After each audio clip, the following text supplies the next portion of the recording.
Bonjour tout le monde, aujourd'hui nous allons voir une vidéo de formation sur tableau croisé dynamique. Tout d'abord, merci de vous abonner à cette chaîne, merci d'activer la notification pour recevoir des vidéos utiles et agréables. Par exemple, nous avons cette table-là et nous voulons créer tableau croisé dynamique. Les concerts insertion, tableau croisé dynamique, et je valide par OK. Il suffit de cocher pour ajouter les champs en bas.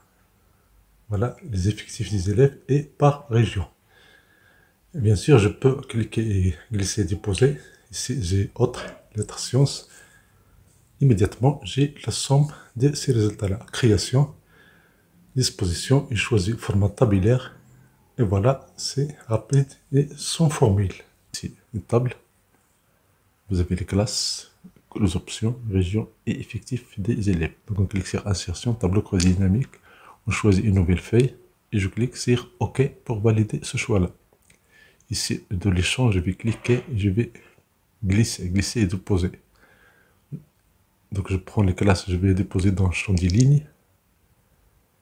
Et voilà, immédiatement, j'ai les valeurs de ce champ-là. Je prends l'effectif des élèves, je vais le mettre dans les valeurs. Par défaut, tableau croisé dynamique, qu'est-ce qu'il fait? Il fait la somme. Somme des effectifs des élèves. Je clique sur création, disposition de rapport, et je choisis format tabulaire. Et voilà, j'ai ici les classes et l'effectif des élèves. Le total effectif des élèves, classe A, B, C.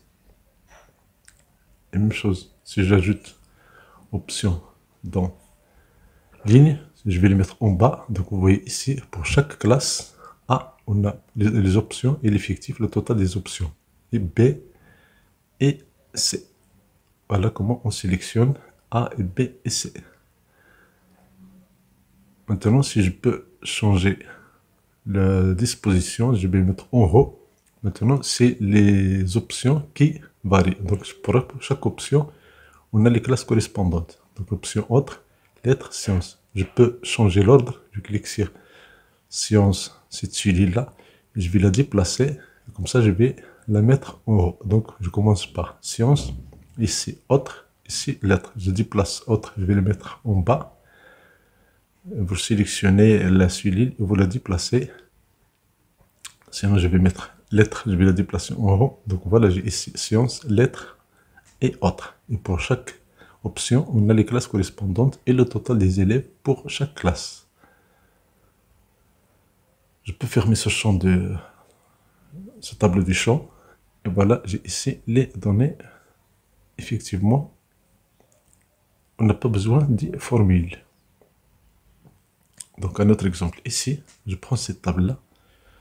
Je vais cliquer sur insertion, tableau croisé dynamique. TCD, pivot table in English. Insertion, tableau croisé dynamique, et je clique sur OK.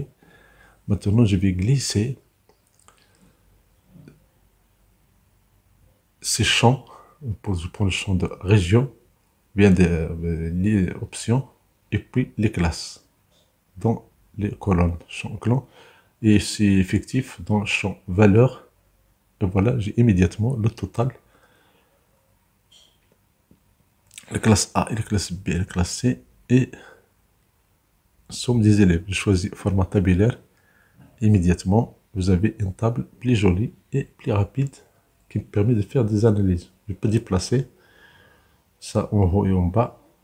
Je mets autre à la fin. Donc j'ai ici du sciences, puis lettres, puis autres. Ça, c'est le total des élèves par option et par classe. Ça, c'est l'affichage. Si, par exemple, je veux changer cet affichage et je veux avoir le pourcentage. Clic droit, affichage des valeurs. Et ici, vous avez le pourcentage. Ça, c'est par colonne. Donc, pour la classe A, on a 32% sciences, 34 lettres et 32 autres. Sinon, je peux changer ça et le faire par lignée. Ici, maintenant, c'est les options par classe. On prend les options, l'option sciences et le pourcentage ici par classe. Un autre exemple, vous cliquez sur la table, n'importe quelle cellule, vous cliquez sur insertion, tableau croisé dynamique, vous choisissez une nouvelle feuille et vous validez par OK. Prenez la classe, je vais la mettre dans ligne. La même chose, je vais prendre la classe, les mêmes variables. Et quand vous avez un texte, ce que fait Excel, c'est pas la somme, mais il va compter le nombre de fois, le nombre d'occurrences ABC. Merci pour votre temps, merci de vous abonner à la chaîne, merci d'activer la cloche de notification pour recevoir des vidéos utiles et agréables.